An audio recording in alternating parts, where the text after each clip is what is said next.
The faithful friend. One morning, the old water rat pulled his head out of his den.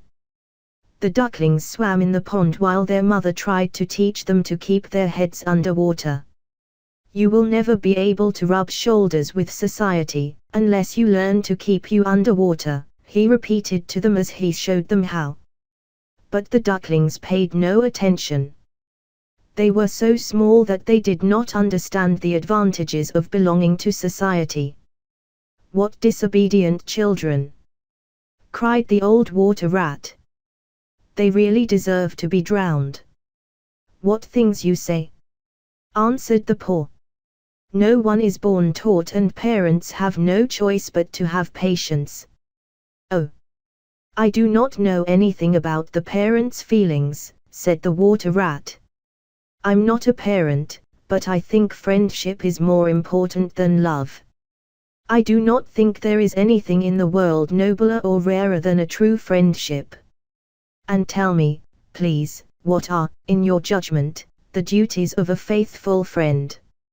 Asked a green finch, who was there. What a stupid question! Cried the water rat.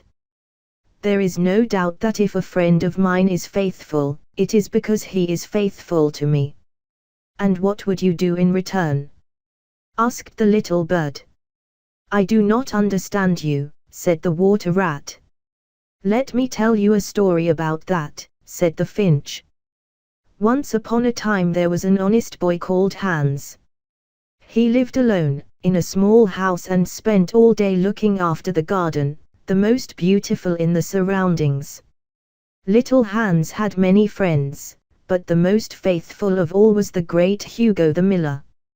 So loyal was the haggard Hugo to little Hans that he never passed his garden without leaning over the wall to tear off a bouquet of flowers or a handful of aromatic herbs, or without filling the pockets of plums and cherries, if they were ripe. True friends should share all things, the miller used to say. Hans nodded and smiled, very proud to have a friend with such noble ideas. It was strange to the neighbors that the rich miller never gave little Hans anything in return. But Hans never thought of such thoughts, and there was nothing so satisfying to him as hearing the wonderful things the miller used to say about his lack of selfishness and true friendship. Little Hans worked in his garden. During spring, summer and fall he was very happy, but winter came and he found that he had neither fruit nor flowers to carry to the market, and he suffered greatly from the cold and from hunger. Sometimes he had to go to bed with no more dinner than a few dried pears or some hard nuts. Besides, nobody was going to see him, not even his friend the miller. One year, as soon as the winter was over, the miller told his wife that he was going down to see little Hans. The miller asked Hans how he had spent the winter. Hans replied, "You're very nice to ask me. I will tell you that I have had a bad time, but the spring has already arrived and I am very happy, and all my flowers are made wonderful." The miller said to him, "We have spoken many times about you this winter, Hans, and we wondered how you would go." Hans said, "How kind you are. And I was afraid that you would have forgotten me." The miller protested, "Hans, you surprise me. Friends never forget. That is the most wonderful thing about friendship. And by the way, how pretty are your primroses?" Hans said, "They really are beautiful. I'm going to take them to the market and sell them to the mayor's daughter, and with the money you give me I'll buy my wheelbarrow again." The miller was surprised. "How? Will you buy your wheelbarrow again? You will not tell me you sold it. What a dumb thing." Hans told him what had happened. "I had no choice but to do it. I had a very bad winter, and I did not have the money to buy bread. Now, whatever I get out of it, I'll get it all back." The miller said, "Hans, I'm going to give you my wheelbarrow. It is not in very good condition, but in spite of everything I will give it to you.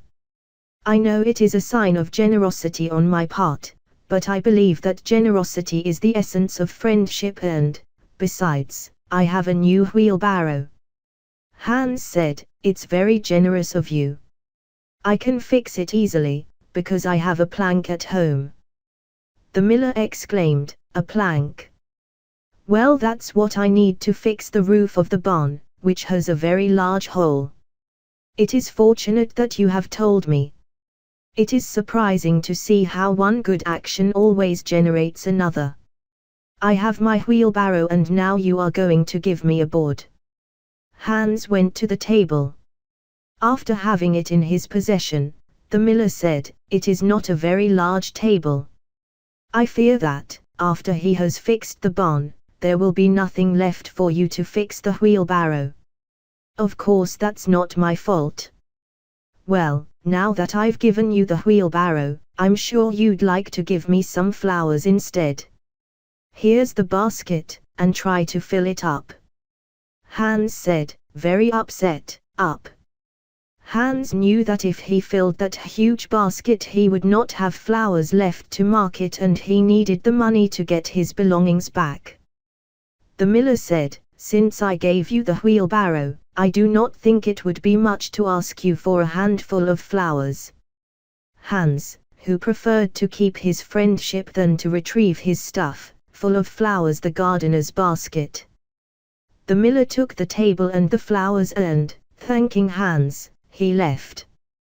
The next day Hans heard the voice of the miller, who called him from the road, who came with a large sack of flour on his shoulder. The miller said, "Dear Hans, would you mind taking this sack of flour to market?"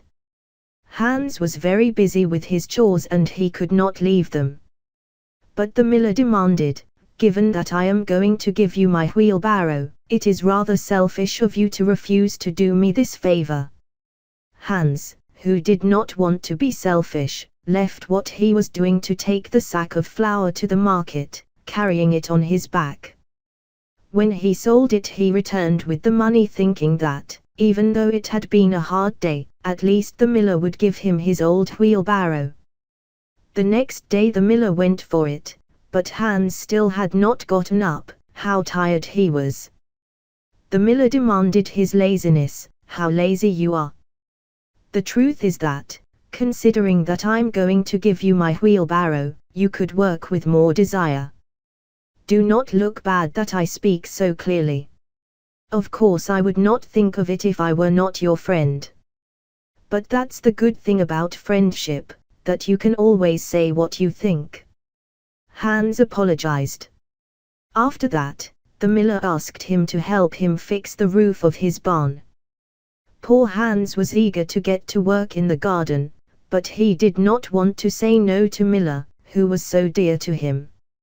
Finally, Hans not only went to help his friend with the roof, but he did it alone. When Hans finished, the miller told him, "Oh, there is no work more pleasant than that done for others." And so the days passed, the miller asking for favors and Hans doing them, despite not being able to devote to his own, but, after all, he had promised the wheelbarrow. So little Hans was still working for the miller, and the miller kept saying beautiful things about friendship. He heard a dry knock on the door. There was the miller, who said, "Dear Hans, my little son has fallen from the ladder and is wounded and I go in search of the doctor. But you live so far away and the night is so bad, it just occurred to me that it would be much better if you were in my place. You know I'm going to give you the wheelbarrow, so it would be fair that you did something for me instead." Hans said, "I would miss more, but lend me the lantern, for the night is so dark that I am afraid that I may fall to the canal." The miller put one of his famous excuses and Hans was satisfied. He took shelter and set off under the storm. When he reached the doctor's house, he knocked on the door and told him what was going on. "The miller's son has fallen from a ladder, and he is wounded, and the miller says to go immediately." The doctor took his horse and his bluff and left. Hans followed with difficulty. After a while he got lost and fell through a hole. The next day they found dead goats. Everyone went to little Hans's funeral, because he was a well-known person. And there was the miller, presiding over the duel, thinking that it was his right to be his best friend. And he stood at the head of the funeral procession wrapped in a very long black cape, and occasionally wiped his eyes with a large handkerchief. At the end of the funeral, the attendants gathered in the tavern for a drink. The blacksmith said, "It was a great loss for all of us." To which the miller replied, "A great loss, at least to me, because it turns out that I had done him the favor of giving him my wheelbarrow, and now I do not know what to do with it. At home I get in the way and it's in such bad shape that I do not think they'll give me anything for it. But from now on, I will be careful not to give anything away again. Do yourself a favor and see how you get paid." "What happened to the miller?" the water rat asked. "I do not know, I do not care," said the finch. "You have no feelings," said the water rat. "You did not understand the moral of the story," said the finch. "You mean that story had a moral?" "Yes," said the finch. "You should have told me before you started. And so I would have saved myself from listening to him," said the water rat, after which he left. "What do you think of the water rat?" asked the paw. "I'm sorry to have bothered you," said the finch. "The fact is that I told him a story with a moral." "Oh, that's always very dangerous," concluded the paw.